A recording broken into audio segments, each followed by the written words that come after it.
Okay. മരണത്തെ ജയിച്ച് ഉയർത്തെഴുന്നേറ്റ് സ്വർഗത്തിൽ നിന്നും ജീവിക്കുന്ന ദൈവപുത്രനായ യേശു ക്രിസ്തുവിന്റെ നിസ്തുലമായ നാമത്തിൽ ഞങ്ങളെ ഇവിടെ കേട്ടുകൊണ്ടിരിക്കുന്ന എല്ലാ പ്രിയപ്പെട്ടവർക്കും സ്നേഹവന്ദനങ്ങൾ പ്രാരംഭമായിട്ട് അറിയിക്കുകയാണ്. ഇന്നത്തെ ഈ റൂമിന്റെ ടൈറ്റിൽ ചിലരിലെങ്കിലും ആശയക്കുഴപ്പം സൃഷ്ടിച്ചിട്ടുണ്ടെന്ന് ഞങ്ങൾക്കറിയാം.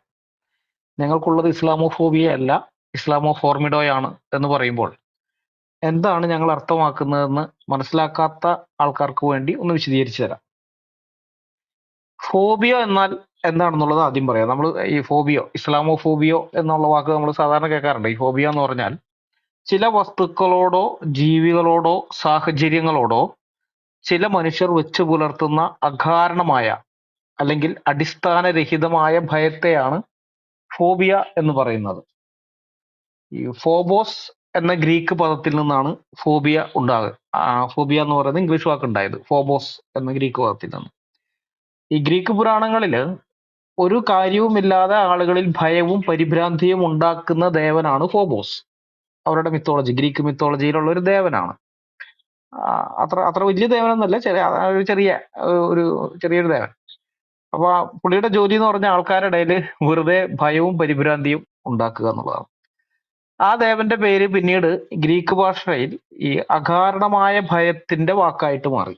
കാര്യമില്ലാതെ ഭയപ്പെടുന്നു, അല്ലെങ്കിൽ ഒറ്റ നോട്ടത്തിൽ നമുക്ക് കാര്യമുണ്ടെന്ന് തോന്നിയാലും ആലോചിച്ച് ചെല്ലുമ്പോൾ അതിനകത്തൊരു കാര്യമില്ലാന്ന് തോന്നത്തക്ക വിധത്തിലുള്ള അത്തരം ഭയങ്ങളെയാണ്. ഈ വാക്ക് പുതിയ നിയമത്തിൽ ഏതാണ്ട് 47 പ്രാവശ്യം ഉപയോഗിച്ചിട്ടുണ്ട്. ഈ ഫോബോസ് എന്ന് പറയുന്ന ഗ്രീക്ക് വാക്ക് ഉപയോഗിച്ചിട്ടുണ്ട്. ഞാൻ ചിലത് ഞാൻ പറയാം, എല്ലാവരും പറയാൻ നമുക്ക് സമയമില്ല. മത്തായി 14:26 അവിടെ അവൻ കടലിന്മേൽ നടക്കുന്നത് കണ്ടിട്ട് ശിഷ്യന്മാർ ഭ്രമിച്ചു, അതൊരു ഭൂതം എന്ന് പറഞ്ഞ് പേടിച്ച് നിലവിളിച്ചു എന്ന് നമ്മൾ വായിക്കുന്നുണ്ട്. അപ്പൊ കർത്താവായ യേശു ക്രിസ്തു രാത്രിയിൽ കടലിന്റെ മീതെ നടന്നു വരികയാണ്. ഇത് കണ്ടു കഴിഞ്ഞപ്പോ ശിഷ്യന്മാർ പേടിച്ചിട്ട് അതൊരു ഭൂതം എന്ന് പറഞ്ഞ് പേടിച്ച് നിലവിളിച്ചു. അപ്പൊ നമ്മൾ ഒറ്റനോട്ടത്തിൽ അവർ പേടിക്കുന്നതിന്റെ കാര്യമുണ്ട്. വെള്ളത്തിന്റെ മുകളിൽ അതുവരെ ഒരാൾ നടക്കുന്നത്, അങ്ങനെ ഒരു സംഭവം ഉണ്ടായിട്ടില്ല. മനുഷ്യ ചരിത്രത്തിൽ അങ്ങനെ ഒരു സംഭവം ഉണ്ടായിട്ടില്ലല്ലോ. അപ്പോ വെള്ളത്തിന്റെ മുകളിൽ കൂടെ ഒരു രൂപം വരുന്ന അവർ പേടിക്കുന്നു, സ്വാഭാവികം. എന്നാൽ അല്പം കൂടെ ആഴത്തിലേക്ക് ചിന്തിച്ചാൽ അതിന് യാതൊരു അർത്ഥമില്ല. കാരണം വരുന്ന ആള് കർത്താവാണ്, ഭൂതമൊന്നുമല്ല. ഭൂതം എന്നവർ തെറ്റിദ്ധരിച്ചിട്ടാണ് അവർ പേടിച്ച് നിലവിളിക്കുന്നത്. അപ്പൊ അങ്ങനെ എന്താണ്, ഒരു തെറ്റിദ്ധാരണയിൽ നിന്നുള്ളതായ ഭയം, ആ അർത്ഥത്തിൽ അത് അവിടെ വരുന്നുണ്ട്. ഇതുപോലെ ലൂക്കോസ് 2:9 യേശുക്രിസ്തു, അതിന് മത്തായില് മാത്രമല്ല, മത്തായില് വേറെ പുരാണങ്ങളിലുണ്ട്, മർക്കോസിലൊക്കെ ഉണ്ട്. എല്ലാം ഞാൻ എടുക്കുന്നില്ല, ഞാൻ ഇടയ്ക്ക് ഓരോന്ന് പറയുന്നതേ ഉള്ളൂ. ലൂക്കോസ് 2:9 കർത്താവായ യേശുക്രിസ്തുവിന്റെ ജനനം ഈ ആട്ടിടയന്മാരെ അറിയിക്കാൻ വേണ്ടി ദൈവദൂതന്മാർ വരും. ആ ഭാഗം അവിടെ പറയുന്നുണ്ട്. അപ്പോൾ കർത്താവിന്റെ ഒരു ദൂതൻ അവരുടെ അരികെ നിന്നു, കർത്താവിന്റെ തേജസ് അവരെ ചുറ്റി മിന്നി, അവർ ഭയപരവശരായി തീർന്നു. അവിടെ ആ ഭയപരവശർ, ഭയപ്പെട്ടു എന്ന് പറയുന്നത് ഫോബോസ് ആണ്. അപ്പൊ ഇവിടെയും ഭയത്തിന് വാസ്തവത്തിൽ കാരണമൊന്നുമില്ല. കാരണം അവരെ കൊല്ലാൻ വേണ്ടിയിട്ടൊന്നും അല്ല വന്നിരിക്കുന്നത് ദൈവദൂതൻ വന്നത്, അവരുടെ ഒരു സന്തോഷ വാർത്ത അറിയിക്കാനാണ്. സകല മനുഷ്യർക്കുമുള്ള സദ്വർത്തമാനം അവരെ അറിയിക്കാൻ വേണ്ടി വന്നിരിക്കുകയാണ്. അപ്പൊ അങ്ങനെയുള്ള ഒരാളെ ഭയപ്പെടേണ്ട ഒരു ആവശ്യമില്ല. പക്ഷെ അവർ പേടിച്ചുപോയി. അതുപോലെ ലൂക്കോസ് 8:37 കർത്താവ് ഗദരദേശത്ത് എന്ന കാര്യമാണ്. ഗരസന്യ ദേശത്തിലെ ജനസമൂഹമെല്ലാം ഭയപരവശരായി തങ്ങളെ വിട്ടുപോകണമെന്ന് അവനോട് അപേക്ഷിച്ചു. അങ്ങനെ അവൻ പടക് കയറി മടങ്ങിപ്പോന്നു. അപ്പൊ കർത്താവ് അവിടെ ഭൂതങ്ങളെ, അവിടെയുള്ള ഭൂതഗ്രസ്തരിൽ നിന്ന് ഭൂതങ്ങളെ പന്നിക്കൂട്ടത്തിലേക്ക് അയക്കുന്നതും പന്നിക്കൂട്ടമൊക്കെ കടലിൽ പോയി ചത്തതും, ഇതൊക്കെ ഈ പന്നികളെ മേയിച്ചുകൊണ്ടിരുന്നവർ നാട്ടുകാരോട് പോയി പറഞ്ഞു. നാട്ടുകാരൊക്കെ വന്ന് പേടിച്ചിട്ട് കർത്താവിനോട് അവിടെ വിട്ടു പോകാൻ പറയാണ്. വാസ്തവത്തിൽ അവരെ സഹായിക്കാൻ വേണ്ടിയാണ് കർത്താവ് അങ്ങോട്ടേക്ക് ചെന്നത്. പക്ഷെ അവര് പേടിച്ചുപോയി, ഭയപ്പെട്ടുപോയി, കർത്താവിനെ പേടിച്ച് ഇവിടെ നിന്ന് വേഗം പൊക്കോന്ന് പറഞ്ഞ് അപേക്ഷിക്കുകയാണ് കർത്താവിനോട്. അപ്പൊ ഇങ്ങനെയൊക്കെയുള്ള ഇതിലാണ് ആ ഫോബോസ് എന്ന് പറഞ്ഞാൽ ഒരു കാരണമില്ലാതെ ഭയപ്പെടുന്ന സംഗതിയാണ്. ആവശ്യത്തിലധികം ഒരു കാരണവുമില്ലാതെ നിങ്ങൾ ഏതെങ്കിലും വസ്തുവിനെയോ ജീവിയെയോ സാഹചര്യത്തെയോ സ്ഥലത്തെയോ ഭയപ്പെടുകയാണെങ്കിൽ നിങ്ങളൊരു ഫോബിയാക്കാണെന്നാണ് ഇതിനർത്ഥം. മനസ്സിലായി? ഒരു കാരണവുമില്ലാതെ, ആവശ്യത്തിലധികം ഒരു കാരണവുമില്ലാതെ നിങ്ങൾ ഭയപ്പെടുന്നെങ്കിൽ. ഇവിടെ നമ്മൾ ഈ ഫോബിയയും ഫിയറും, ഫിയർ എന്ന് വെച്ചാൽ നമുക്കറിയാം ഭയം എന്നാണ്. അപ്പൊ ഫോബിയയും ഫിയറും തമ്മിൽ ഉള്ള ഒരു വ്യത്യാസം അറിഞ്ഞിരിക്കണം. വളരെ വലിയ വ്യത്യാസമാണ് ഫോബിയയും ഫിയറും തമ്മിൽ. ഫിയർ എന്ന് പറഞ്ഞാൽ, അല്ലെങ്കിൽ സാധാരണഗതിയിലുള്ള ഭയം എന്ന് പറഞ്ഞാൽ, ആരെയെങ്കിലും ഭീഷണിപ്പെടുത്തുകയോ ശകാരിക്കുകയോ ചെയ്യുമ്പോൾ ആ വ്യക്തിയിൽ പ്രാഥമികമായി സംഭവിക്കുന്ന ഒരു വൈകാരിക പ്രതികരണമാണ് ഭയം എന്ന് പറയുന്നത്. ഒരാളെ ആരെങ്കിലും പീഡിപ്പിക്കുന്നു, ഭീഷണിപ്പെടുത്തുന്നു, അല്ലെങ്കിൽ ചീത്ത വിളിക്കുന്നു, ശകാരിക്കുന്നു, അങ്ങനെയൊക്കെ വരുമ്പോൾ അയാളിൽ നിന്ന് ഉണ്ടാകുന്നതാണ്. അതിപ്പോ ഭീഷണിയിൽ നിന്നും ശകാരത്തിൽ നിന്നും മാത്രമല്ല, തന്റെയോ തന്റെ കൂടെയുള്ളവരുടെയോ ജീവനോ ശരീരത്തിനോ വസ്തുവകകൾക്കോ സംഭവിക്കാൻ സാധ്യതയുള്ള ആപത്തുകളുടെ മുമ്പിലും മനുഷ്യർക്ക് ഭയം ഉണ്ടാകും. ഭയം മനുഷ്യന് ആവശ്യമുള്ള ഒരു കാര്യമാണ്. വളരെ ആവശ്യമുള്ള ഒരു കാര്യമാണ് ഭയം എന്ന് പറയുന്നത്. നമ്മുടെ ജീവൻ നിലനിർത്തുന്നതിൽ ഭയത്തിന് ഒരു പ്രധാന റോളുണ്ട് സത്യം പറഞ്ഞാൽ. ഇപ്പോ ഒരു കാട്ടുപോത്ത് നമ്മളെ കുത്താൻ വരുമ്പോ, അല്ലെങ്കിൽ നിയന്ത്രണം നഷ്ടപ്പെട്ട ഒരു വണ്ടി നമ്മുടെ നേരെ പാഞ്ഞു വരുമ്പോ, അല്ലെങ്കിൽ ഒരു പേപ്പട്ടി നമ്മളെ കടിക്കാൻ വരുമ്പോ, ഭയം എന്ന് പറയുന്ന വികാരം നമ്മളിൽ ഉണ്ടാകുന്നില്ലെങ്കിലുള്ള അവസ്ഥ നിങ്ങളൊന്ന് ആലോചിച്ച് നോക്കിയേ. അങ്ങനെ ഇങ്ങനെയുള്ള ഒരു അപകടത്തിന്റെ മുമ്പിൽ നമുക്ക് ഭയം എന്ന് പറഞ്ഞൊരു വികാരമില്ല. നമ്മൾ എന്ത് ചെയ്യും? നമ്മൾ അവിടെ തന്നെ നിൽക്കും. അങ്ങനെ നിന്ന് കഴിഞ്ഞാൽ അത് നമ്മുടെ ജീവൻ ആപത്താണ്. അത് പ്രത്യേകിച്ച് പറയേണ്ട കാര്യമൊന്നുമില്ല. ഒരു വണ്ടി നമ്മുടെ നിയന്ത്രണം വിട്ടൊരു വണ്ടി നമ്മുടെ നേരെ പാഞ്ഞു വരും. നമ്മൾ ചാടി, നമുക്ക് ഭയം ഉള്ളത് കൊണ്ടാണ് നമ്മൾ അവിടുന്ന് പെട്ടെന്ന് ചാടി മാറുന്നത്. പേടിച്ചിട്ട് നമ്മൾ ഓടുകയാണ്. അല്ലെങ്കിൽ ഒരു ആന മതിച്ചു, അല്ലെങ്കിൽ ഒരു പേപ്പട്ടി, അല്ലെങ്കിൽ ഒരു കാട്ടുപോത്ത്, എന്തെങ്കിലും ഇങ്ങനെയൊക്കെ വരുമ്പോ ഭയം നമ്മളിൽ ഉള്ളത് കൊണ്ട് നമ്മൾ രക്ഷപ്പെടുകയാണ് യഥാർത്ഥത്തില്. എന്നാൽ ഫോബിയ എന്ന് പറയുന്നത് അങ്ങനെയല്ല. ഫോബിയ അത് വളരെ അപകടകരമാണ്. അത് സാധാരണ ഭയത്തിൽ നിന്ന് വ്യത്യസ്തമായിട്ടുള്ള കാര്യമാണ്. ഈ ഫോബിയ കാരണം ചിലപ്പോൾ ആളുകൾ അവരുടെ ജീവിതം തന്നെ അവസാനിപ്പിച്ചെന്നും വരാം. അത്രമാത്രം. അത് ആ ഒരു പരിധിയിലേക്ക് വരെ അത് ഫോബിയ എന്ന് പറയുന്ന സാധനം പോയേക്കാം. ചില ഫോബിയകൾ മുമ്പൊരിക്കൽ പറഞ്ഞിട്ടുള്ളതാണത്. ഈ അക്വാഫോബിയ, ജലത്തിനോടുള്ള ഭയം. വെള്ളം കാണുമ്പോൾ ഭയം. വെള്ളം നമ്മൾ ഉപദ്രവിക്കുകയൊന്നും ചെയ്തിട്ടില്ല, ചില ആൾക്കാർക്ക് വെള്ളം കാണുമ്പോൾ ഭയമാണ്. എയ്റോഫോബിയ എന്ന് പറഞ്ഞാൽ വിമാനത്തിൽ കയറാനുള്ള പേടിയാണ്. പറക്കാൻ പറ്റില്ല. പറക്കാൻ അവർക്ക് ഭയങ്കര ഭയമാണ് അത്. ബിബ്ലിയോഫോബിയ, പുസ്തകത്തിനോടുള്ള ഭയം. പുസ്തകങ്ങൾ കണ്ടാൽ അവർക്ക് ആ ഒരു തരം വിറയലും പേടിയൊക്കെ വരും. പുസ്തകം അവർ ഉപദ്രവിച്ചിട്ടൊന്നുമല്ല, പക്ഷെ ഒരു ഭയമാണ്. ഡെൻഡ്രോഫോബിയ, അത് മരങ്ങളെ കാണുമ്പോൾ ഉള്ള ഭയമാണ്, മരങ്ങളോടുള്ള ഭയം. ഹീമോഫോബിയ ഉണ്ട്, രക്തം കാണുമ്പോൾ ഉള്ള ഭയം. രക്തം കണ്ടു കഴിഞ്ഞാൽ അപ്പൊ തന്നെ തലചുറ്റി വീഴും. പിന്നെ കുറെ വിറയലും പ്രശ്നങ്ങളൊക്കെയാണ്. അതുപോലെ നെക്റ്റോഫോബിയ എന്ന് പറഞ്ഞാൽ ഇരുട്ടിനോടുള്ള പേടിയാണ്. ഇരുട്ട് അവർക്ക് പറ്റില്ല, വെളിച്ചം വേണം. റൂമിനകത്ത് രാത്രി ആയി കഴിഞ്ഞാൽ ലൈറ്റ് ഓഫ് ആക്കിയിട്ട് കിടന്നുറങ്ങില്ല. ഇരുട്ടിനോടുള്ള ഭയങ്കര ഭയമാണ് അത്. അതുപോലെ അഗറോഫോബിയ, അത് ഈ പ്രാണികളോടും പാറ്റകളോടും ഒക്കെയുള്ള ഭയമാണ്.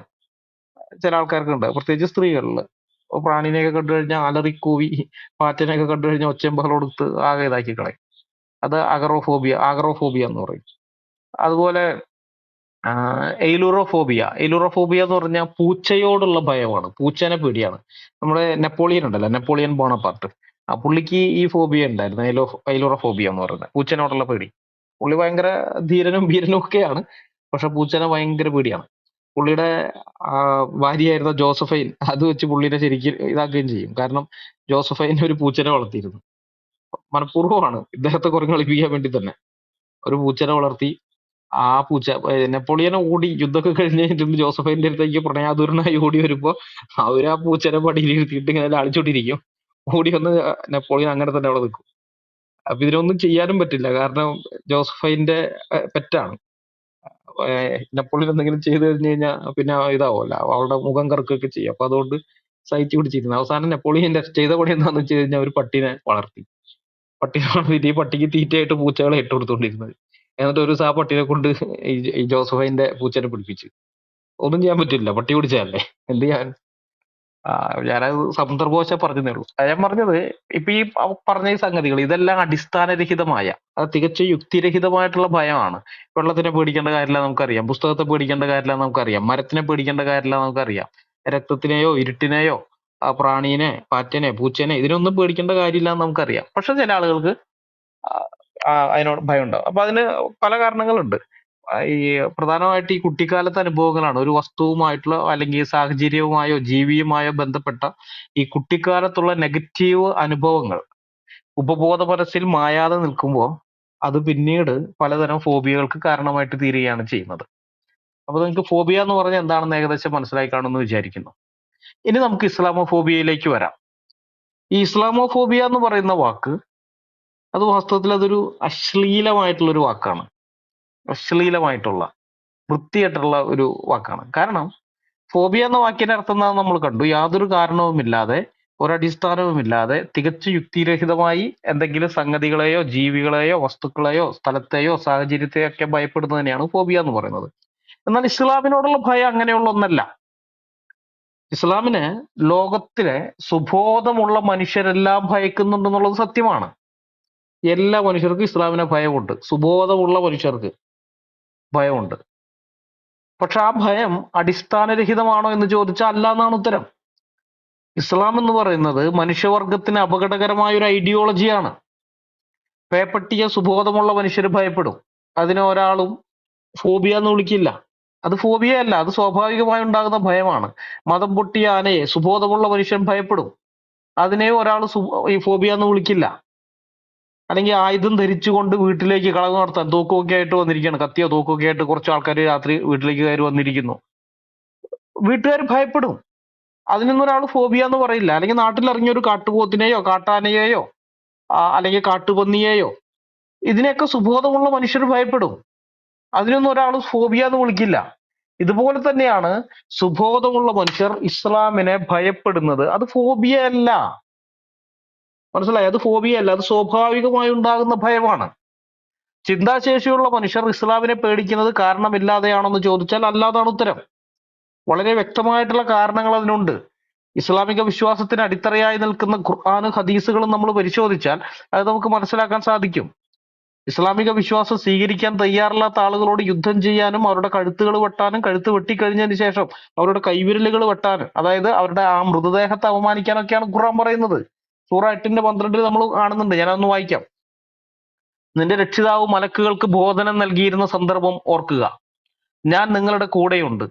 അതിനാൽ സത്യവിശ്വാസികളെ നിങ്ങൾ ഉറപ്പിച്ചു നിർത്തുക.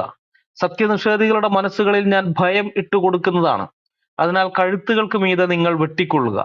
അവരുടെ വിരലുകളെല്ലാം നിങ്ങൾ വെട്ടിക്കളയുകയും ചെയ്യുക. സൂറ 8:12. ഇവിടെ അള്ളാഹു പറയുന്നത്, അല്ലെങ്കിൽ അള്ളാഹു പറയുന്നതായിട്ട് മലക്ക് പറഞ്ഞതായി മുഹമ്മദ് സഹാബിമാരോട് പറഞ്ഞതായിട്ട് സ്വഹാബിമാര് രേഖപ്പെടുത്തി വെച്ചിരിക്കുന്ന ഈ സംഗതി ഇതെന്താണെന്ന് കണ്ടോ? സത്യനിഷേധികളുടെ മനസ്സുകളിൽ അഥവാ മുസ്ലിങ്ങളുടെ മനസ്സുകളിൽ അള്ളാഹു ഭയം ഇട്ടുകൊടുക്കുന്നതാണ്. എന്നിട്ട് നിങ്ങൾ അവരുടെ കഴുത്തുകൾക്ക് മീതെ വെട്ടിക്കൊള്ളാൻ ആദ്യമേ തന്നെ പറയുകയാണ്. കഴുത്തുകൾക്ക് മീതെ വെട്ടിക്കഴിയുമ്പോൾ അവരുടെ ജീവൻ പോകും, അവർ മരിച്ചു പോകും, പിന്നെ മൃതദേഹമാണത്. എന്നിട്ട് പറയാണ് അവരുടെ വിരലുകളെല്ലാം നിങ്ങൾ വെട്ടിക്കളയുകയും ചെയ്യുക. ജീവനറ്റ മൃതശരീരത്തെ അപമാനിക്കാനാണ് അള്ളാഹു പറയുന്നത്. ഇസ്ലാം മതം സ്വീകരിക്കാൻ തയ്യാറാകാതിരുന്ന അന്നത്തെ അറേബ്യയിലെ മനുഷ്യരോട് മുഹമ്മദ് യുദ്ധം ചെയ്തതും പലരുടെയും മൃതദേഹങ്ങളെ അവഹേളിക്കുകയും ചെയ്തതൊക്കെ നമുക്ക് ഹദീസുകളിൽ കാണാൻ പറ്റും. അതൊക്കെ പണ്ടത്തെ കാര്യങ്ങളല്ലേ, നമ്മൾ ഇന്നത്തെ കാര്യങ്ങൾ നോക്കിയാൽ പോരെ എന്ന് അത്യാവശ്യം ലോകവിവരമുള്ള ഒരാളും ചോദിക്കാൻ നിൽക്കില്ല എന്ന് ഞങ്ങൾക്കറിയാം. കാരണം 7-ാം നൂറ്റാണ്ടിൽ മുഹമ്മദും സ്വഹാബിമാരും ചെയ്ത അതേ കാര്യങ്ങൾ അങ്ങനെ തന്നെ വള്ളി പുള്ളി വ്യത്യാസമില്ലാതെ ചെയ്യാൻ തയ്യാറായി നടക്കുന്ന മുസ്ലിങ്ങൾ ഇന്ന് ലോകത്തിന്റെ പല ഭാഗങ്ങളിലും ഉണ്ട്. നമ്മുടെ കേരളത്തിൽ നിന്ന് തന്നെ എത്ര ആളുകളാണ് ഡോക്ടർമാര്, എംടെക്കുകാര്, അങ്ങനെയൊക്കെ വിദ്യാഭ്യാസമുള്ള മുസ്ലിങ്ങൾ, അങ്ങനെയുള്ള ആളുകൾ ഈ ഇസ്ലാമിക് സ്റ്റേറ്റിലേക്ക് പോയത് നമുക്കറിയാം. ഇസ്ലാമിക് സ്റ്റേറ്റിൽ ചെന്ന് കഴിഞ്ഞിട്ട് ഒരു നജീബ് എന്ന് പറയുന്ന ഒരുത്തൻ അഫ്ഗാനിസ്ഥാനിൽ പോയിട്ട് അവൻ വിവാഹം കഴിക്കുന്നു. സ്വന്തം വിവാഹ ദിനത്തിൽ വിവാഹമൊക്കെ കഴിഞ്ഞതിന് ശേഷം ഭാര്യയുടെ കൂടെ മണിയറയിലേക്ക് എല്ലാം പോയത്. ദേഹത്ത് മുഴുവൻ ബോംബ് പൊട്ടിയിട്ട് ഈ താലിബാനികളുടെ അന്ന് താലിബാന് അധികാരം കിട്ടിയിട്ടില്ല, അധികാരം കിട്ടുന്നതിന് മുമ്പുള്ള സമയമാണ്. അവന് ദേഹത്ത് മുഴുവൻ ബോംബ് വെച്ച് കഴിഞ്ഞിട്ട് താലിബാനികളുടെ ഇടയിൽ പോയിട്ട് പൊട്ടിത്തെറിച്ചു. കുറെ താലിബാനികളെ കൊന്ന് അവനും ചാവേറായി. അതുപോലെ ഒരു ഡോക്ടർ ഇജാസ്, ഡോക്ടറാണ്, മെഡിക്കൽ പ്രൊഫഷനിലുള്ള ആള്, അവിടുത്തെ സർക്കാർ ഇതിനകത്ത് ഉണ്ടായിരുന്നതാണ്. അയാൾ പോയിട്ട് ഒരു ഗുരുദ്വാരയിലാണ് ദേഹത്ത് ബോംബ് വെച്ചിട്ട് പോയി പൊട്ടിത്തെറിച്ചത്. അങ്ങനെ എത്ര ആളുകള് ഇവരുടെയൊക്കെ അതേ ഐഡിയോളജിയും പേറി അഫ്ഗാനിസ്ഥാനിലേക്കോ അല്ലെങ്കിൽ സിറിയയിലേക്കോ മറ്റെവിടെയെങ്കിലേക്കോ പോകാൻ പറ്റാതെ നമ്മുടെ നാട്ടിൽ തന്നെ ജീവിക്കുന്ന ഈ ടീമുകൾ എത്ര എണ്ണം ഉണ്ടെന്ന് നമുക്ക് എങ്ങനെയാണ് അറിയാൻ സാധിക്കുക? നമുക്കറിയില്ല. ഈ സ്ലീപ്പിംഗ് സെല്ലുകളായിട്ട് ആരൊക്കെയാണ് ഇവിടെ ഉള്ളതെന്ന് നമുക്ക് ഒരു പിടിയില്ല. അപ്പൊ ഇങ്ങനെയുള്ള കാര്യങ്ങൾ നിർബാധം ചെയ്യുന്ന ഒരു ഐഡിയോളജിയെ നമ്മൾ ആരും പേടിക്കാൻ പാടില്ല എന്നാണ് ജിഹാദികളും അവരുടെ കാലുനക്കികളായ കുറെ മതേതരവാദികളും സാംസ്കാരിക നായകളും ഒക്കെ ഉണ്ട്. അവരൊക്കെ നമ്മളോട് പറയാണ്, പേടിക്കണ്ട, നിങ്ങളൊന്നും പേടിക്കേണ്ട കാര്യമില്ല, ഭയം വേണ്ട, ജാഗ്രത മതി. അതായത് നാട്ടിലൊരു പേപ്പട്ടി ഇറങ്ങി എന്ന് അറിഞ്ഞപ്പോ ആളുകൾ പേടിച്ച് പുറത്തിറങ്ങുന്നില്ല. അപ്പൊ ചിലര് വന്നിട്ട് പറയാണ് നിങ്ങൾക്കൊക്കെ പേപ്പട്ടിയോ ഫോബിയ ആണ് എന്ന് പറഞ്ഞ എങ്ങനെ ഇരിക്കും? നാട്ടുകാരോട് പറയാണ് നിങ്ങൾക്കൊക്കെ പേപ്പട്ടിയോ ഫോബിയ ആണ്, അതൊന്നും പ്രശ്നമൊന്നുമല്ല. പേപ്പട്ടി അപകടകാരിയായ ഒരു ജീവിയൊന്നുമല്ല. അത് മറ്റു പട്ടികളെ പോലെ തന്നെ ഒരു പട്ടിയാണ്. അതിന് പിന്നെ ഇടയ്ക്കിടയ്ക്ക് ഇങ്ങനെ എന്തെങ്കിലും അസുഖം മൂക്കുമ്പോൾ എന്തെങ്കിലുമൊക്കെ ചെയ്യുന്നൊക്കെ ഉള്ളൂ. വലിയ കുഴപ്പമൊന്നുമില്ല. അതൊന്നും പേടിക്കേണ്ട കാര്യമില്ല എന്നൊക്കെ പറഞ്ഞ് എങ്ങനെ ഇരിക്കും?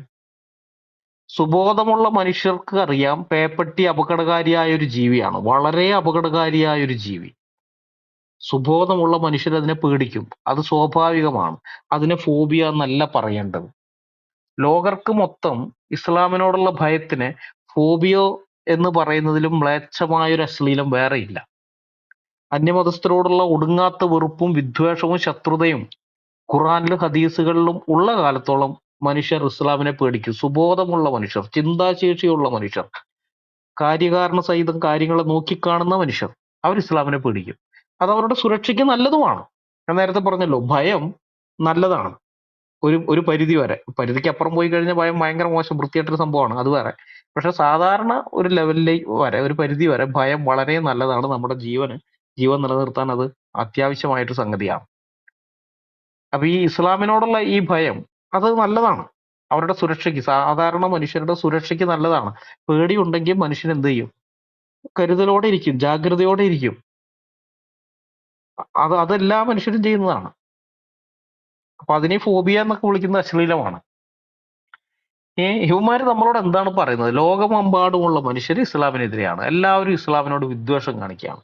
അതൊന്നും പാടില്ല എന്നാണ് പറയുന്നത്. ഒന്ന് ചിന്തിച്ചു നോക്കിയേ. ഇത് ലോകത്തുള്ള എല്ലാവരും ഇസ്ലാമിനെ വെറുക്കുന്നത് ഇസ്ലാമിന്റെ കുഴപ്പം കൊണ്ടല്ല, ലോകത്തിന്റെ കുഴപ്പം കൊണ്ടാണെന്നാണ് ഇവന്മാര് പറയുന്നത്. ഈ ടീമിൽ ഏറ്റവും വലിയ പുള്ളി എന്ന് പറഞ്ഞ ഐക്യരാഷ്ട്രസഭയാണ്. ഇങ്ങനെ ഈ ഡയലോഗ് അടിച്ചുകൊണ്ട് വരുന്ന ടീമുകൾ.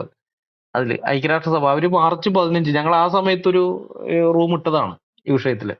March 15 international day to combat Islamophobia എന്ന് പറഞ്ഞു ഒരു ദിവസമായിട്ട് ആചരിക്കുകയാണ്. അഥവാ ഇസ്ലാമോഫോബിയ ചെറുക്കുന്നതിനുള്ള അന്താരാഷ്ട്ര ദിനം ആയിട്ട് ആചരിക്കുകയാണ്. ഐക്യരാഷ്ട്രസഭ ഈ എണ്ണപ്പടത്തിന്റെ പുറകെയാണ്. അപ്പൊ അതിനെക്കുറിച്ച് ഞാൻ കൂടുതലൊന്നും പറയുന്നില്ല, കാരണം ഞങ്ങൾ മുമ്പ് റൂമിൽ അത് പറഞ്ഞതാണ്. ഈ ലോകം മുഴുവൻ ഇസ്ലാമിനെ ഭയപ്പെടുന്നു എന്നും പറഞ്ഞ് കരയുന്നവന്മാർ അറിഞ്ഞിരിക്കേണ്ട ഒരു കാര്യമുണ്ട്. ഇസ്ലാമിനെ കുറിച്ച് അമുസ്ലിങ്ങൾക്കുള്ള ഈ ഭയം ഇന്നോ ഇന്നലെയോ തുടങ്ങിയതല്ല, മുഹമ്മദിന്റെ കാലം മുതലേ ഉള്ളതാണ്. അമുസ്ലിങ്ങളുടെ മനസ്സുകളിൽ ഭയം ഇട്ടുകൊടുക്കുന്നത് അള്ളാഹു ആണെന്നാണ് ഖുർആൻ പറയുന്നത്. നമ്മൾ കുറച്ചു മുമ്പ് സൂറ 8:12 കണ്ടതല്ലേ? അള്ളാഹു അവിടെ നിന്നാണ് പറയുന്നത്, ഞാൻ നിങ്ങളുടെ കൂടെയുണ്ട്, അതിനാൽ സത്യവിശ്വാസികളെ നിങ്ങൾ ഉറപ്പിച്ചു നിർത്തിക്കൊള്ളുക, സത്യനിഷേധികളുടെ മനസ്സുകളിൽ ഞാൻ ഭയം ഇട്ടുകൊടുക്കുന്നതാണ്, അതിനാൽ നിങ്ങൾ കഴുത്തുകൾക്ക് മീതെ വെട്ടിക്കൊള്ളുക, പിന്നെ അവരുടെ വിരലുകളൊക്കെ വെട്ടിയെടുത്തു എന്നൊക്കെ പറയും. അപ്പൊ അള്ളാഹു പറയുന്നതായിട്ടാണ് ഉള്ളത് ഇവിടെ. സത്യനിഷേധികളുടെ മനസ്സിൽ ഞാൻ ഭയം ഇട്ടുകൊടുക്കുന്നതാണ്. അമുസ്ലിങ്ങളുടെ ഉള്ളിൽ അള്ളാഹു ഇട്ടുകൊടുത്ത ഭയമാണ് എന്നാണ് ഖുർആനിൽ പറഞ്ഞിരിക്കുന്നത്. ഇതിന് നിങ്ങൾ ആ ഒരു കോമഡി നോക്കണേ. മുസ്ലിങ്ങളെ സഹായിക്കാൻ വേണ്ടി അള്ളാഹു അമുസ്ലിങ്ങളുടെ മനസ്സിൽ ഭയം ഇട്ടുകൊടുത്തുകൊണ്ടേയിരിക്കും. അങ്ങനെ വരുമ്പോ അമുസ്ലിങ്ങൾ എന്താ ചെയ്യുക? ഇസ്ലാമിനെ ഭയപ്പെടും. ഇസ്ലാമിനെ സ്വാഭാവികമാണല്ലോ, ഇസ്ലാമിനെ ഭയപ്പെടും. അന്നേരം മുസ്ലിങ്ങൾ കിടന്ന് കരയും, അയ്യോ നാട്ടുകാരെല്ലാം ഇസ്ലാമോഫോബിയക്കാരായേ എന്നും പറഞ്ഞുകൊണ്ട്. ഐക്യരാഷ്ട്രസഭ അടക്കമുള്ള കുറെ മന്ദബുദ്ധികൾ ഈ കരയുന്ന മുസ്ലിങ്ങളുടെ കൂടെ കൂടി അവരും കരയും, അയ്യോ നാട്ടുകാരെ നിങ്ങൾ ഇങ്ങനെ ഇസ്ലാമോഫോബിയ ആക്കല്ലേ എന്നും പറഞ്ഞുകൊണ്ട്. എടേ, ഇത് ഫോബിയ അല്ല. ഒന്നാമത്തെ കാര്യം, ഇത് സ്വാഭാവികമായുള്ള ഭയമാണ്. ആ ഭയം ഖുർആൻ തന്നെ പറയാണ് അള്ളാഹു ഇട്ടുകൊടുത്ത ഭയമാണെന്ന്. അള്ളാഹു ഇട്ടുകൊടുത്ത ഭയം, അതിന്റെ പേരിൽ മുസ്ലിങ്ങളെ നിങ്ങൾ അഭിമാനിക്കുകയല്ലേ വേണ്ടത്? നിങ്ങൾ കരയാൻ പാടുണ്ട്, ഇങ്ങനെ കരഞ്ഞു മെഴുകിക്കൊണ്ട് നടക്കാൻ പാടുണ്ട്, ഇസ്ലാമോഫോബിയ എന്നും പറഞ്ഞ് നിങ്ങൾ സന്തോഷിക്കുകയല്ലേ വേണ്ടേ? അള്ളാഹു ഇട്ടുകൊടുത്തു. ഇപ്പൊ ഞങ്ങളുടെ ദൈവം ഒരു കാര്യം ചെയ്തു, ഞങ്ങളുടെ ദൈവം ചെയ്ത ഒരു പ്രവൃത്തിയുടെ പേരിൽ ഞങ്ങൾക്ക് അഭിമാനവും സന്തോഷമേ ഉള്ളൂ. ഞങ്ങളുടെ ദൈവം ചെയ്ത ഒരു പ്രവൃത്തിയുടെ പേരിൽ ഞങ്ങൾക്ക് കരയേണ്ടി വന്നിട്ടില്ല, നാണം കെടേണ്ടി വന്നിട്ടില്ല, നാട്ടുകാരുടെ അടുത്ത് അയ്യോ നിങ്ങൾ അങ്ങനെ ഒന്നും ആകല്ലേ ഒന്നും പറയേണ്ടി വന്നിട്ടില്ല. പക്ഷെ നിങ്ങൾക്ക് എന്താടാ ഇങ്ങനെ? അള്ളാഹു ഇവരുടെയൊക്കെ അവിശ്വാസികളുടെ മനസ്സിൽ, അല്ലെങ്കിൽ അമുസ്ലിങ്ങളുടെ മനസ്സിൽ, സത്യനിഷേധികളുടെ മനസ്സുകളിൽ ഭയം ഇട്ട് കൊടുക്കുന്നു പറഞ്ഞു. ശരി, അവിശ്വാസികൾ അല്ലെങ്കിൽ സത്യനിഷേധികൾ അമുസ്ലിങ്ങളായ ആൾക്കാരുടെ ഉള്ളിൽ ഭയം വന്നു. അപ്പൊ നിങ്ങൾ സന്തോഷിക്കുകയല്ല വേണ്ടേ? അള്ളാഹുവിന്റെ പ്രവൃത്തി ഇതാ വെളിപ്പെട്ടിരിക്കുന്നു എന്നല്ലേ നിങ്ങൾ പറയേണ്ടത്? അതൊന്നും നിങ്ങൾ പറയാത്ത, അത് പറയാതെ കിടന്ന് കരയാണല്ലേ? ഈ ഖുറാനിൽ മാത്രമല്ല ഹദീസുകളിലും ഉണ്ട് അമുസ്ലിങ്ങൾക്ക് ഇസ്ലാമിനോടുള്ള ഭയം. അത് മുസ്ലിങ്ങൾക്ക് വേണ്ടിയുള്ള അള്ളാഹുവിന്റെ സഹായമാണെന്ന് പറയുന്ന സംഭവങ്ങൾ. സഹീഹ് ബുഖാരി അധ്യായം 58 ഹദീസ് നമ്പർ 1241, മലയാളം തർജ്ജമയാണ്, CN അഹമ്മദ് മൗലവിയുടെ മലയാള തർജ്ജമയാണ്. സുന്ന.com എന്നല്ല, അത് ഞാൻ മലയാള തർജ്ജമ എടുത്തു പറഞ്ഞത്. അത് ഞാൻ വായിക്കാം. അബൂ ഹുറൈറ പറയുന്നു, തിരുമേനി അരുളി, ഉന്നത തത്വങ്ങൾ ഉൾക്കൊള്ളുന്ന വാക്യങ്ങളോടുകൂടിയാണ് അള്ളാഹു എന്നെ അയച്ചിരിക്കുന്നത്. അപ്രകാരം തന്നെ ശത്രുഹൃദയങ്ങളിൽ മുസ്ലിങ്ങളെ കുറിച്ച് ഉടലെടുത്ത ഭയം എനിക്ക് സഹായകമായി തീർന്നിട്ടുമുണ്ട്. അപ്രകാരം തന്നെ ശത്രുഹൃദയങ്ങളിൽ, ശത്രു എന്നൂടെ പറഞ്ഞിരിക്കുന്നത് നമുക്കറിയാം മുസ്ലിങ്ങളായ ആൾക്കാരെ, ശത്രുഹൃദയങ്ങളിൽ മുസ്ലിങ്ങളെ കുറിച്ച് ഉടലെടുത്ത ഭയം എനിക്ക് സഹായകമായി തീർന്നിട്ടുണ്ട്. ഞാൻ ഒരിക്കൽ ഉറങ്ങിക്കിടക്കുമ്പോൾ ഭൂലോകത്തെ ഖജാനകളുടെ എല്ലാം താക്കോലുകൾ ഒരാൾ കൊണ്ടുവന്ന് എന്റെ കയ്യിൽ തന്നു. അബൂ ഹുറൈറ തുടർന്ന് പറയുകയാണ്, തിരുമേനി പോയി കഴിഞ്ഞു, ഇപ്പോൾ നിങ്ങൾ ആ ഖജാനകളിൽ നിന്നും ധനം വാരിയെടുത്തുകൊണ്ടിരിക്കുകയാണ്. സഹീഹുൽ ബുഖാരി അധ്യായം 58 ഹദീസ് നമ്പർ 1241. അതിന്റെ ഒന്നാമത്തെ വരി കോമഡിയാണ്. ഉന്നത തത്വങ്ങൾ ഉൾക്കൊള്ളുന്ന ഖുർആനുമായിട്ടാണ്, വാക്യങ്ങളോട് കൂടിയിട്ടാണ് അള്ളാഹു തന്നെ അയച്ചിരിക്കുന്നതെന്ന്. ഖുർആനിലുണ്ടെന്ന് പറയുന്ന ഉന്നത തത്വങ്ങൾ ഇതൊക്കെയാണ്. മറ്റുള്ളവർ അധ്വാനിച്ച് സമ്പാദിച്ചു വെച്ചതെല്ലാം മുസ്ലിങ്ങൾക്ക് വാരിയെടുത്തുകൊള്ളാം. അതാണ് അതിന്റെ ഉന്നതത്വം, ഖുർആന്റെ ഉന്നതത്വം. കൊള്ളയടിക്കുക, മുസ്ലിങ്ങളെ കൊള്ളയടിക്കുക എന്നുള്ളതാണ്. മുഹമ്മദിന്റെ കാലത്ത് മാത്രമല്ല, മുഹമ്മദ് മരിച്ചു കഴിഞ്ഞിട്ടും മുസ്ലിങ്ങൾ കൊള്ളയടി തുടർന്നിരുന്നത് കൊണ്ടാണ് തിരുമേനി പൊയ്ക്കഴിഞ്ഞു, ഇപ്പോൾ നിങ്ങൾ ആ ഖജാനകളിൽ നിന്നും ധനം വാരിയെടുത്തുകൊണ്ടിരിക്കുകയാണെന്ന് അബൂ ഹുറൈറ പറയുന്നത്. അപ്പൊ ഈ വായിച്ചു കേട്ട ഹദീസുകളില് ഒരു കാര്യം നിങ്ങൾ ശ്രദ്ധിച്ചു. ശത്രുഹൃദയങ്ങളിൽ മുസ്ലിങ്ങളെ കുറിച്ച് ഉടലെടുത്ത ഭയം തനിക്ക് സഹായകരമായി തീർന്നിട്ടുണ്ടെന്നാണ് മുഹമ്മദ് പറയുന്നത്. ശത്രു എന്ന് പറയുമ്പോൾ ഇസ്ലാമിനെ ആക്രമിക്കാൻ വരുന്ന ആൾക്കാരെ കുറിച്ചല്ല, ഇസ്ലാം ശത്രുപക്ഷത്ത് നിർത്തിയിരിക്കുന്ന ആൾക്കാരുണ്ട്, അവരെ കുറിച്ചാണ് ഈ പറയുന്നത്. അതായത് യഹൂദൻ, ക്രിസ്ത്യാനി, ബഹുദൈവാരാധകൻ, വിഗ്രഹാരാധി, നിരീശ്വരവാദി, ഇസ്ലാം ഉപേക്ഷിച്ചവൻ, മുർത്തദായിരിക്കുന്നവൻ, പിന്നെ മുനാഫിക്ക്, കപട വിശ്വാസി, ഇങ്ങനെയുള്ള ആളുകൾ, ഇവരൊക്കെ ഉള്ള ഇസ്ലാമിന്റെ ശത്രുക്കളായിട്ടാണ് പറയുന്നത്. ഇവരുടെ പ്രമാണങ്ങളിൽ അങ്ങനെയാണുള്ളത്. അപ്പൊ ഇങ്ങനെയുള്ള എല്ലാ മുസ്ലിങ്ങളെ ആണ് ശത്രു എന്ന് കൂടെ പറഞ്ഞിരിക്കുന്നത്. അവർ ദൂരെ എവിടെയെങ്കിലുമൊക്കെ കിടക്കുന്ന ആൾക്കാരായിരിക്കും, പക്ഷെ മുസ്ലിങ്ങളെ കുറിച്ച് കേൾക്കുമ്പോഴേ അവർ ഭയന്ന് ഉറയ്ക്കുമായിരുന്നു. ആ ഭയമാണ് തനിക്ക് സഹായകരമായി തീർന്നത് എന്നാണ് മുഹമ്മദ് പറയുന്നത്. മനസ്സിലായ? മുഹമ്മദ് പറയാണ് അവർക്ക് ഭയമുണ്ട്, എന്നെ കുറിച്ചുള്ള ഭയം അതെനിക്ക് സഹായകരമായി തീർന്നു, അത് അള്ളാഹുവിൽ നിന്ന് എനിക്ക് ലഭിച്ച ഒരു സഹായമാണെന്നാണ് പറയുന്നത്. ഇനി എത്ര ദൂരെ കിടക്കുന്ന ആളുകളാണ് മുഹമ്മദിന്റെ പേര് കേൾക്കുമ്പോൾ ഇങ്ങനെ ഭയന്ന് ഉറച്ചിരുന്നറിയാൻ വേറെ ഹദീസ് നോക്കണം. ഞാൻ അതും വായിക്കാം. അത് സഹീഹ് ബുഖാരി അധ്യായം 7 ഹദീസ് നമ്പർ 217, CN അഹമ്മദ് മൗലവിയുടെ തർജ്ജമ. ജാബിർ പറയുന്നു, തിരുമേനി അരുളി, 5 കാര്യങ്ങൾ എനിക്ക് അള്ളാഹു അനുവദിച്ചു തന്നിട്ടുണ്ട്. എനിക്ക് മുമ്പുള്ള ഒരു നബിക്കും അത് അനുവദിച്ചു കൊടുത്തിട്ടില്ല. ഒരു മാസം യാത്ര ചെയ്യേണ്ടത്ര ദൂരമുള്ള പ്രദേശങ്ങളിൽ താമസിക്കുന്നവർക്ക് പോലും എന്നെക്കുറിച്ച് ഭയം ജനിപ്പിച്ചു തന്നു. ഒരു മാസം യാത്ര ചെയ്യേണ്ടത്ര ദൂരമുള്ള പ്രദേശങ്ങളിൽ താമസിക്കുന്ന ആൾക്കാർക്ക് പോലും മുഹമ്മദിനെ കുറിച്ച് ഭയം ജനിപ്പിച്ചു തന്നു. അതാണ് മുഹമ്മദ് പറഞ്ഞത്. ഇനി അടുത്ത കാര്യം പറഞ്ഞത്, ഭൂമിയെ എനിക്ക് നമസ്കരിക്കാനുള്ള സ്ഥലമായും ശുചീകരിക്കാനുള്ള ഒരു വസ്തുവായും അള്ളാഹു അംഗീകരിച്ചു തന്നു. അതുകൊണ്ട് എന്റെ അനുയായികളിൽ ഏതെങ്കിലും ഒരാൾക്ക്, അത് വേറെ കുറെ കാര്യങ്ങളൊക്കെയാണ് പറഞ്ഞിരിക്കുന്നത്, അത് നമുക്ക് ഇവിടെ ആവശ്യമുള്ളതല്ല, അതുകൊണ്ട് ഞാൻ അത് വായിക്കുന്നില്ല. ഇനി ഇതേ ഹദീസ് സ്വഹീഹ് മുസ്ലിമിലുണ്ട്, അതിൽ നിന്ന് ഞാൻ വായിക്കാം. സ്വഹീഹ് മുസ്ലിം വാല്യം 1 ഭാഗം 5 ഹദീസ് നമ്പർ 3. നിങ്ങൾ സുന്ന.കോമിൽ പോയിട്ട് 521 ഹദീസ് നോക്കണം. സുന്ന.കോമിൽ 521 ഹദീസ്. ജാബിർ ഇബ്നു അബ്ദുള്ള നിവേദനം, നബി പറഞ്ഞു, എനിക്ക് മുമ്പ് ആർക്കും നൽകപ്പെടാത്ത 5 പ്രത്യേകതകൾ എനിക്ക് നൽകപ്പെട്ടിരിക്കുന്നു. എല്ലാ നബിമാരും അവരവരുടെ ജനതയിലേക്ക് മാത്രമായിട്ടാണ് അയക്കപ്പെട്ടിരുന്നത്. ഞാനാകട്ടെ ചുവന്നവരും കറുത്തവരുമായ എല്ലാ മനുഷ്യരിലേക്കും നിയോഗിക്കപ്പെട്ടിരിക്കുന്നു. യുദ്ധാർജിത സ്വത്തുക്കൾ, അതായത് യുദ്ധത്തിൽ കൊള്ളയടിച്ച് കിട്ടുന്ന സ്വത്തുക്കൾ, യുദ്ധാർജിത സ്വത്തുക്കൾ എനിക്ക് അനുവദിക്കപ്പെട്ടിരിക്കുന്നു. എനിക്ക് മുമ്പ് ഒരാൾക്കും അത് അനുവദിക്കപ്പെട്ടിരുന്നില്ല. എനിക്ക് ഭൂമി നല്ല ശുദ്ധമായതും പള്ളിയുമാക്കപ്പെട്ടിരിക്കുന്നു. ഏതൊരാൾക്കും നിസ്കാര സമയമായാൽ അയാൾ എവിടെയാണോ അവിടെ വെച്ച് നമസ്കരിക്കാം. അടുത്തത്, ഒരു മാസത്തെ യാത്രാ ദൂരത്തിനിടയിൽ ശത്രുക്കൾക്ക് എന്നെക്കുറിച്ചുള്ള ഭയം കൊണ്ട് ഞാൻ സഹായിക്കപ്പെട്ടിരിക്കുന്നു. ഒരു മാസത്തെ യാത്രാ ദൂരത്തിനിടയിൽ ശത്രുക്കൾക്ക് എന്നെക്കുറിച്ചുള്ള ഭയം കൊണ്ട് ഞാൻ സഹായിക്കപ്പെട്ടിരിക്കുന്നു. എനിക്ക് ശുപാർശ ചെയ്യാനുള്ള അനുമതി നൽകപ്പെട്ടിരിക്കുന്നു. സ്വഹീഹ് മുസ്ലിം വാല്യം 1 ഭാഗം 5 ഹദീസ് നമ്പർ 3. സുന്ന.കോമിൽ 521 ഹദീസ്. ഒരു മാസം യാത്ര ചെയ്യേണ്ടത്ര ദൂരമുള്ള പ്രദേശങ്ങളിൽ താമസിക്കുന്നവർക്ക് പോലും മുഹമ്മദിനെ കുറിച്ച് ഭയം ഉണ്ടായിരുന്നു. ഇന്നത്തേതുപോലെയല്ല, യാത്രാ സൗകര്യങ്ങൾ കുറവായിരുന്ന കാലമാണ്. നടക്കലായിരുന്നു സാധാരണക്കാരെ സംബന്ധിച്ച് യാത്രാമാർഗം. ദൂരയാത്ര നടത്തിയിരുന്ന കച്ചവട സംഘങ്ങളൊക്കെ ശരാശരി 50 കിലോമീറ്റർ ആണ് ഒരു ദിവസം യാത്ര ചെയ്തിരുന്നത്. സൈന്യമാണ് പോകുന്നതെങ്കിൽ സൈന്യം ഇതിനേക്കാൾ വേഗതയിലാണ് യാത്ര ചെയ്യുക. കച്ചവടക്കാരൊക്കെയാണ് 50 കിലോമീറ്റർ ശരാശരി എന്നുള്ളത്. സൈന്യം ഇതിലാണ്, പ്രത്യേകിച്ച് ഇസ്ലാമിക സൈന്യം. കാരണം തങ്ങൾ ആക്രമിക്കാൻ പോകുന്ന പ്രദേശത്തിലുള്ള ജനങ്ങൾ തങ്ങളുടെ ആക്രമണ ആഗമനത്തെക്കുറിച്ച് അറിഞ്ഞ് മുൻകൂട്ടി പ്രതിരോധം സ്വീകരിക്കാൻ ഇടയാകുന്നതിന് മുമ്പേ അവരെ ആക്രമിക്കണം എന്നുള്ളത് കൊണ്ട് നല്ല വേഗതയിൽ തന്നെയാണ് അവർ സഞ്ചരിച്ചിരുന്നത്. അപ്പൊ ചിലപ്പോൾ 60-70 കിലോമീറ്റർ ഒക്കെ ഒരു ദിവസം കൊണ്ട് അവർ സഞ്ചരിക്കുമായിരുന്നു. പക്ഷെ നമ്മൾ അതൊന്നും എടുക്കണ്ട, 50 ദിവസം എന്നുള്ള കണക്ക് തന്നെ എടുത്താൽ മതി. കച്ചവടക്കാരൊക്കെ യാത്ര ചെയ്യുന്ന 50 കിലോമീറ്റർ ഒരു ദിവസം എന്നുള്ളത്. ആ കണക്കെടുത്താൽ പോലും 30 ദിവസം യാത്ര ചെയ്യേണ്ട വഴി ദൂരത്തുള്ള ആളുകൾ എന്ന് പറഞ്ഞാൽ 1500 കിലോമീറ്റർ അപ്പുറത്ത് കിടക്കുന്ന ആൾക്കാരാണ്. ഈ മദീനയിൽ നിന്ന് 1500 കിലോമീറ്റർ അപ്പുറത്ത് കിടക്കുന്ന ആൾക്കാരുണ്ടല്ലോ. അങ്ങനെ കിടക്കുന്ന ആ മുസ്ലിങ്ങൾക്ക് പോലും മുഹമ്മദിനെ കുറിച്ചുള്ള ഭയം ഉണ്ടായിരുന്നു. മുഹമ്മദ് പറഞ്ഞത് അള്ളാഹു ഇട്ടുകൊടുത്ത ഭയമാണ്, അള്ളാഹു അങ്ങനെ എന്നെ സഹായിച്ചു എന്നാ പറഞ്ഞിരിക്കുന്നത്. ആ ഭയം മുതലെടുത്താണ് മുഹമ്മദ് അറേബ്യൻ പ്രദേശം മുഴുവൻ തന്റെ നിയന്ത്രണത്തിലാക്കുന്നത്. ഈ ഭയം, ഇത് അള്ളാഹു ഇട്ടുകൊടുത്തു എന്ന് പറഞ്ഞ ഭയം, മുഹമ്മദ് പറഞ്ഞ് എനിക്ക് വളരെ സഹായകരമായി തീർന്നിരിക്കുന്നു എന്ന് പറയുന്ന ആ ഭയം, അത് അന്ന് മുതലെയുള്ള ഭയമാണ്. ഇന്നും ഉണ്ട്. 21-ാം നൂറ്റാണ്ടിലും ആ ഭയം ഉണ്ട് മനുഷ്യർക്ക്. 7-ാം നൂറ്റാണ്ടിലുണ്ടായിരുന്നു, 21-ാം നൂറ്റാണ്ടിലും ഉണ്ട്. കാരണം പ്രവൃത്തിയെല്ലാം അന്നും ഇന്നൊക്കെ ഒരുപോലെ തന്നെയാണല്ലോ മുസ്ലിങ്ങളുടെ. പിന്നെ വ്യത്യാസമുള്ളതെന്ന് വെച്ചാൽ അന്ന് ഒരു 100% മുസ്ലിങ്ങൾ അത് ചെയ്തിരുന്നു, ഇന്ന് അത്രയില്ല. ഇന്നൊരു 10-15% മുസ്ലിങ്ങൾ അത് ചെയ്യുള്ളൂ, ബാക്കിയുള്ളവർ അതിനെ സപ്പോർട്ട് ചെയ്യും. പല രീതിയിൽ സപ്പോർട്ട് ചെയ്തുകൊണ്ടിരിക്കുന്നു, നേരിട്ട് ചെയ്യുന്നില്ല, അത് കുറച്ച് പേര് ചെയ്യുന്നുള്ളൂ. അങ്ങനെ ഒരു വ്യത്യാസമേ ഉള്ളൂ.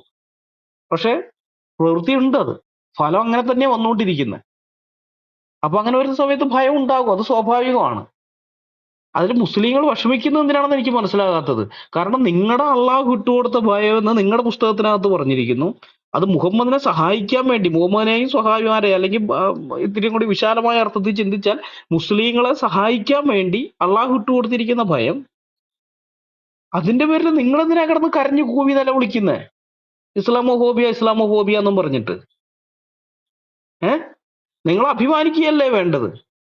ഞങ്ങളുടെ നാഥന്റെ വാക്കുകൾ സത്യമായി പുലരുന്നത് നിങ്ങൾ കാണുന്നില്ലേ കാഫിറുകൾ എന്നല്ലേ ചോദിക്കേണ്ടത്, അല്ലേ? അത് ചോദിക്കാൻ നിങ്ങൾക്ക് എന്താ പറ്റാത്തെ? ഉളുപ്പ് വേണം, ഉളുപ്പ്. മനസ്സിലായ? ഞങ്ങളുടെയൊക്കെ ദൈവം പറഞ്ഞ ഒരു കാര്യം നിറവേറി കഴിഞ്ഞാൽ ഞങ്ങൾ അഭിമാനത്തോടുകൂടി സന്തോഷത്തോടുകൂടി ഞങ്ങൾ ഉറക്കെ പറയും, കണ്ടില്ല ഞങ്ങളുടെ കർത്താവായ യേശു ക്രിസ്തു അല്ലെങ്കിൽ അപ്പോസ്തലന്മാർ പറഞ്ഞതായ കാര്യം, അന്ന് പറഞ്ഞ കാര്യം ഇതാ ഇപ്പൊ നിവൃത്തിയായിരിക്കുന്നു, അല്ലെങ്കിൽ പ്രവാചകന്മാർ പറഞ്ഞ കാര്യം നിവൃത്തിയായിരിക്കുന്നു. ഞങ്ങൾക്ക് അഭിമാനവും സന്തോഷമേ ഉള്ളൂ. അത് ഞങ്ങളുടെ ദൈവത്തിന്റെ വചനം സത്യമാണെന്ന് ഒരിക്കൽ കൂടെ തെളിയിക്കപ്പെട്ടിരിക്കുന്നു പറഞ്ഞ് ഞങ്ങൾ എവിടെയും പറയും. നിങ്ങൾക്ക് എന്താ അത് പറയാൻ പറ്റാത്തേ? നിങ്ങൾക്ക് എന്താ അത് പറയാൻ പറ്റാത്തേ? ഖുർആൻ വളരെ വ്യക്തമായിട്ട് പറഞ്ഞു. സൂറ 8:12 പറഞ്ഞത് നമ്മൾ കണ്ടു. സത്യനിഷേധികളുടെ മനസ്സിൽ ഞാൻ ഭയം ഇട്ടുകൊടുക്കുന്നതാണ്, കഴുത്തുകൾക്ക് മീതെ നിങ്ങൾ വെട്ടിക്കൊള്ളുക, അതിനുശേഷം അവരുടെ കൈവിരലുകളും വെട്ടാൻ പറയുന്നു.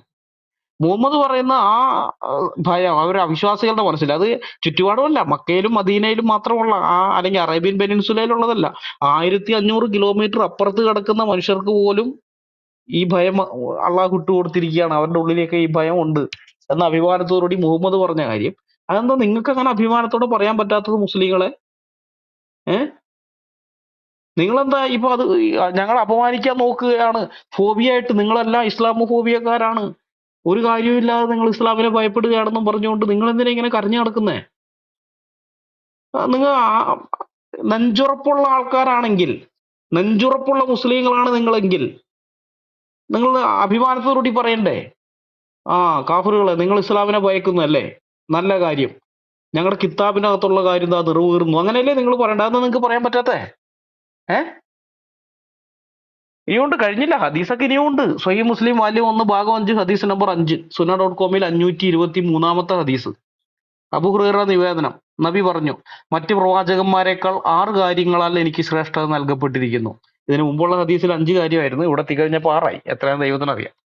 അവ ഇനി പറയുന്നതാണ്: എനിക്ക് വിശുദ്ധ ഖുർആൻ നൽകപ്പെട്ടിരിക്കുന്നു, എതിരാളികൾക്ക് എന്നെക്കുറിച്ചുള്ള ഭയം കൊണ്ട് ഞാൻ സഹായിക്കപ്പെട്ടിരിക്കുന്നു. മുഹമ്മദ് പറയാണ്, എതിരാളികൾക്ക് എന്നെക്കുറിച്ചുള്ള ഭയം കൊണ്ട് ഞാൻ സഹായിക്കപ്പെട്ടിരിക്കുന്നു. യുദ്ധാർജിത സമ്പത്തിന് എനിക്ക് അനുവദിക്കപ്പെട്ടിരിക്കുന്നു. ഭൂമിയെ എനിക്ക് ശുദ്ധസ്ഥലമായും പള്ളിയായും ആക്കി തന്നിരിക്കുന്നു.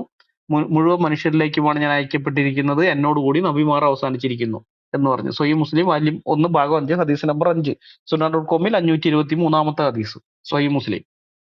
അപ്പൊ ഇവിടെ മുഹമ്മദ് പറയാണ്, എതിരാളികൾക്ക് എന്നെക്കുറിച്ചുള്ള ഭയം കൊണ്ട് ഞാൻ സഹായിക്കപ്പെട്ടിരിക്കുന്നു. എന്നെ അള്ളാഹു സഹായിച്ചിരിക്കുകയാണ്. എതിരാളികളുടെ മനസ്സിൽ ഭയം ഇട്ട് കൊടുത്തുകൊണ്ട്. ഇനി സഹീഹ് മുസ്ലിം വാല്യം 1 ഭാഗം 5 ഹദീസ് നമ്പർ 6 അബൂ ഹുറൈറ നിവേദനം. നബി പറഞ്ഞു, ഖുർആനുമായാണ് ഞാൻ നിയോഗിക്കപ്പെട്ടിരിക്കുന്നത്. എതിരാളികൾക്കുള്ള ഭയം കൊണ്ട് ഞാൻ സഹായിക്കപ്പെട്ടിരിക്കുന്നു. എതിരാളികൾക്കുള്ള ഭയം കൊണ്ട് ഞാൻ സഹായിക്കപ്പെട്ടിരിക്കുന്നു. അള്ളാഹു എന്നെ സഹായിച്ചിരിക്കുകയാണെന്നാണ് പറയുന്നത്.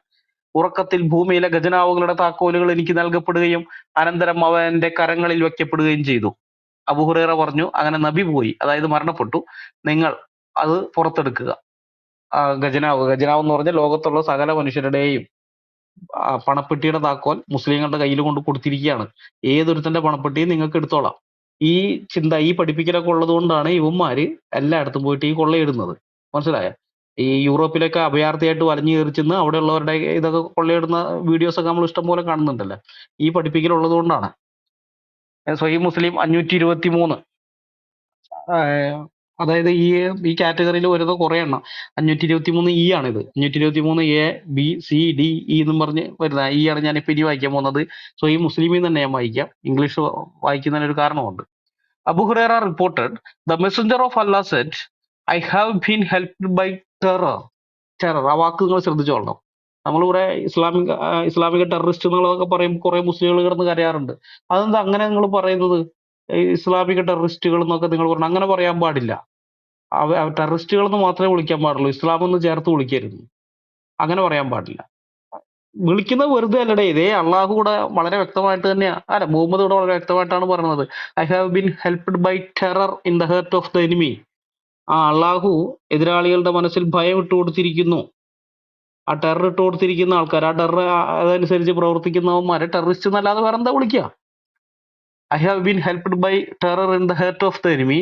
I have been given words which are concise but comprehensive in meaning, and while I was asleep, I was brought to the keys of the treasures of the earth which were placed in my hand. So ഈ മുസ്ലിം 523 E sunan.com. അപ്പൊ ഈ ഹദീസ് ഇനി ഇഷ്ടം പോലെ ഇത്തരം ഹദീസുകളുണ്ട്. മുഹമ്മദ് ഒക്കെ പറയുന്നത് ഭയം, അള്ളാഹു ഭയം ഇട്ട് കൊടുത്ത കാര്യം, അത് ഞങ്ങളെ സഹായിക്കാൻ വേണ്ടിയാണ്. ആ ഭയത്താൽ എനിക്ക് സഹായം ലഭിച്ചിരിക്കുന്നു, അള്ളാഹുവിൽ നിന്ന് സഹായം ലഭിച്ചിരിക്കുന്നു എന്നൊക്കെ മുഹമ്മദ് പറയുന്ന ഹദീസുകൾ. ഇസ്ലാമിക ചരിത്രം നമ്മൾ പരിശോധിച്ചാൽ നമുക്ക് മനസ്സിലാവും ഇസ്ലാം എന്തൊക്കെയാണ് മനുഷ്യവർഗത്തോട് കാട്ടിക്കൂട്ടിയിട്ടുള്ളതെന്ന്. ഇസ്ലാം എന്നത് സുബോധമുള്ള മനുഷ്യൻ ഭയപ്പെടേണ്ട ഒരു മൃഗമാണ്. ആ ഐഡിയോളജി അങ്ങനെയുള്ളതാണ്. ഒരു ജന്തു, ആ ഒരു എന്താണ് അപകടകാരിയായ ഒരു ജന്തുവാണ് അത്. 1836 മുതൽ മലബാറിലെ മുസ്ലിങ്ങൾ അവിടെയുള്ള അമുസ്ലിങ്ങളുടെ നേരെ നടത്തിയിട്ടുള്ള ജിഹാദികളുടെ ചരിത്രം, അവിടെ നടത്തിയിട്ടുള്ള മലബാർ ജിഹാദുകളുടെ ചരിത്രം പരിശോധിച്ചാൽ മതി. അപ്പൊ നമുക്ക് മനസ്സിലാവും കേരളത്തിലും അമുസ്ലിങ്ങൾ മുസ്ലിങ്ങളുടെ കൈകളിൽ നിന്ന് സുരക്ഷിതരല്ല എന്നുള്ള കാര്യം. 1921 മലബാർ മുസ്ലിങ്ങൾ നടത്തിയ ജിഹാദിനെ ബ്രിട്ടീഷുകാർ നിഷ്കരുണം അടിച്ചമർത്തിയതോടെ തൽക്കാലത്തേക്ക് അവർ ഒതുങ്ങിയിരിക്കുന്നു എന്നേ ഉള്ളൂ. പക്ഷെ അമുസ്ലിങ്ങൾക്ക് നേരെ വിഷം വമിപ്പിക്കുന്ന ആ കിതാബുകൾ അവരുടെ കയ്യിലുള്ള കാലത്തോളം നമ്മൾ ആരും സുരക്ഷിതരല്ല എന്നുള്ളതാണ് സത്യം. മനസ്സിലായോ? നമ്മൾ ആരും സുരക്ഷിതരല്ല. ഈ അടുത്ത് അവര് മുദ്രാവാക്യം വിളിച്ചല്ലോ, 21 ഊരിയ കത്തി അറബിക്കടലിൽ എറിഞ്ഞിട്ടില്ല എന്ന്. 1921 ഊരിയ കത്തി അറബിക്കടലിൽ എറിഞ്ഞിട്ടില്ല. ആ കത്തി ഊരിയിട്ട് ബ്രിട്ടീഷുകാരന്റെ നെഞ്ചത്തല്ല അവർ കുത്തിയത്, അവിടെ ഉണ്ടായിരുന്ന ഹിന്ദുക്കളുടെയും ക്രിസ്ത്യാനികളുടെയും നെഞ്ചത്താണെന്ന് കൂടി ഓർക്കണം നിങ്ങൾ. മനസ്സിലായ? എന്നിട്ട് പറയാണ് ആ കത്തി ഞങ്ങള് അറബിക്കടലിൽ എറിഞ്ഞിട്ടില്ല, ഞങ്ങളുടെ കയ്യിൽ ഇപ്പോഴും ഉണ്ടെന്ന്. ഞങ്ങളുടെ വല്യപ്പമാര്, അന്നത്തെ വല്യുപ്പമാരൊക്കെ ഊരിയ കത്തി അറബിക്കടലിൽ എറിഞ്ഞിട്ടില്ല, ഇപ്പോഴും ഞങ്ങളുടെ കയ്യിലുണ്ടെന്നാ പറഞ്ഞത്. കാരണം പുസ്തകം ഇതാണ് പഠിപ്പിക്കുന്നത്, കിതാബുകൾ ഇതാണ് പഠിപ്പിക്കുന്നത്. അന്യമത വിദ്വേഷമാണ് വമിപ്പിക്കുന്നത്. ആ വിഷം ചീറ്റുന്ന ആ പുസ്തകങ്ങൾ പഠിച്ചു വളരുന്ന തലമുറകൾ അത് തന്നെയാവുള്ളൂ. അതുകൊണ്ടാണ് അവരിത് പറഞ്ഞത്. അതുകൊണ്ട് തന്നെ പേടിക്കണം, ഭയപ്പെടണം, ഇസ്ലാമിനെ പേടിക്കണം. മനസ്സിലായ? ഞങ്ങൾക്ക് എല്ലാവർക്കും ഇസ്ലാമിനെ ഭയമുണ്ട്. ആ ഭയം അടിസ്ഥാനമില്ലാത്തതല്ല, അകാരണമായതുമല്ല, കൃത്യമായ കാരണം ഞങ്ങൾക്കുണ്ട്. പറയാനാണെങ്കിൽ ചരിത്രത്തിൽ നിന്നും അതുപോലെ ഇസ്ലാമിക ഹദീസുകളിൽ നിന്നും ഇഷ്ടംപോലെ സംഗതികൾ എടുത്ത് പറയാനുണ്ട്. സമയമില്ലാത്തതുകൊണ്ട് അതൊക്കെ പറയാതെ വിടുകയാണ്. ഞങ്ങൾക്ക് കൃത്യമായ കാരണമുണ്ട്. അപ്പൊ അതുകൊണ്ട് തന്നെ ഇസ്ലാമിനോടുള്ള ഞങ്ങളുടെ ഭയത്തിനെ ഫോബിയ എന്ന് വിളിക്കാൻ പറ്റില്ല.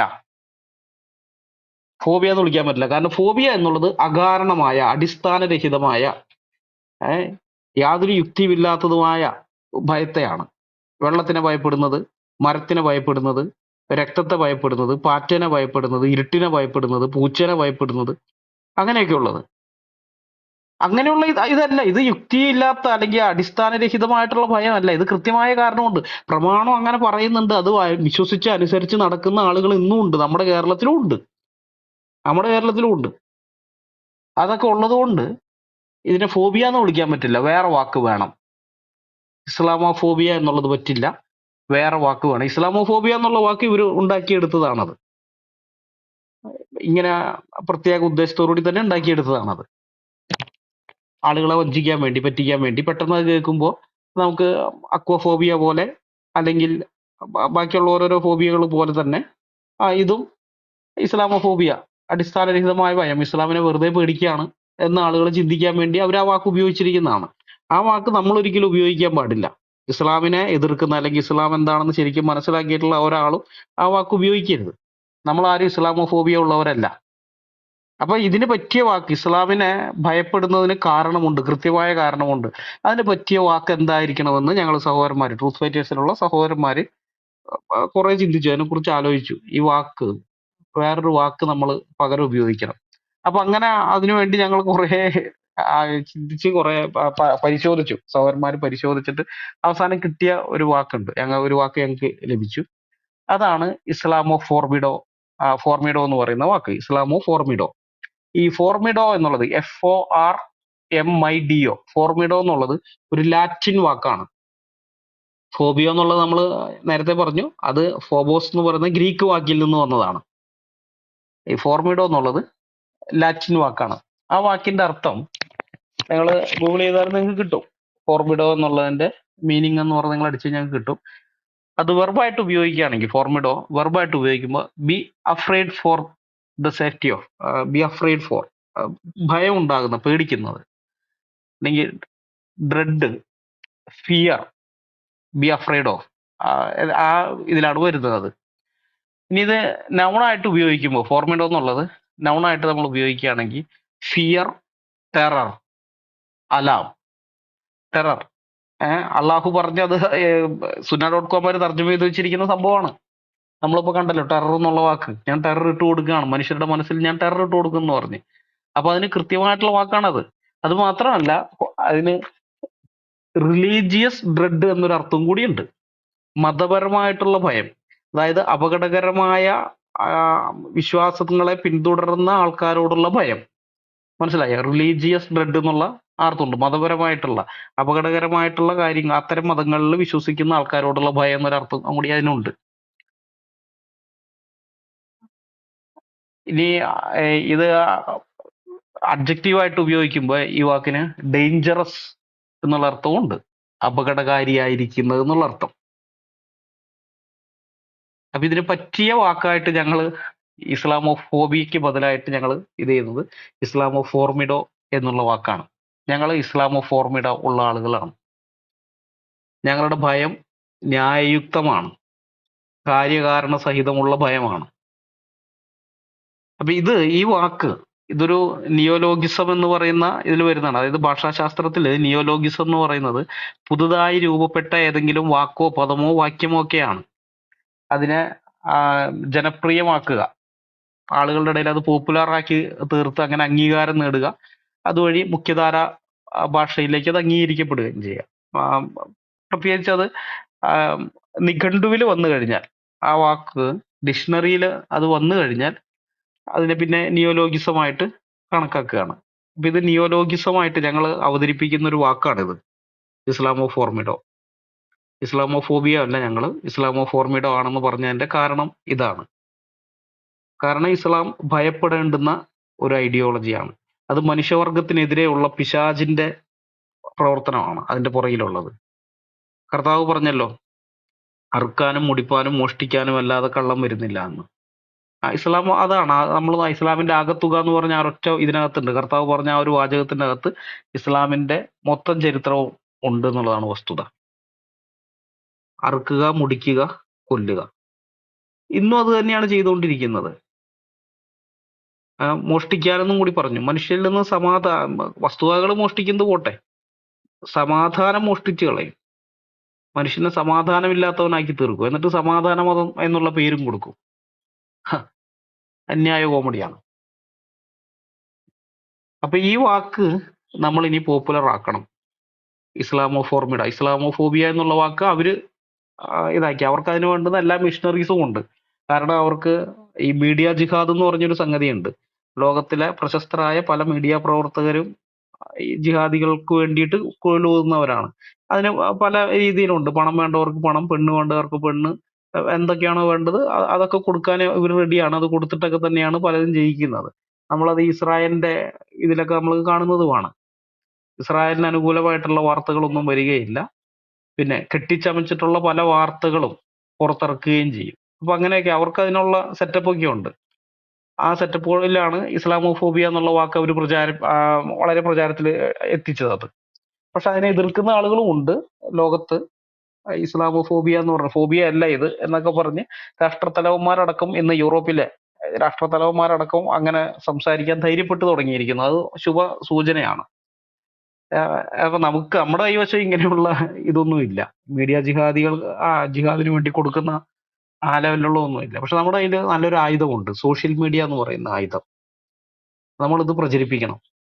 ഇതിപ്പോ മലയാളത്തിലാണ് നമ്മളിത് പറഞ്ഞത്. പക്ഷെ നിങ്ങൾക്ക് അറിയാവുന്ന ഭാഷകളിലെല്ലാം അവിടെയുള്ള സുഹൃത്തുക്കൾ, ഇസ്ലാം വിഷയത്തിൽ സംസാരിക്കുന്നതായ സുഹൃത്തുക്കൾ ഇംഗ്ലീഷിലോ തമിഴിലോ തെലുങ്കിലോ ഹിന്ദിയിലോ ഫ്രാൻസിലോ അല്ലെങ്കിൽ ഇറ്റലിയിലോ എവിടെയെങ്കിലുമൊക്കെ ഉള്ള ആൾക്കാർ അവരെടുത്ത് ഈ കാര്യം പറയണം. ഈ വാക്ക് നമ്മൾ ഉപയോഗത്തിലേക്ക് കൊണ്ടുവരണം.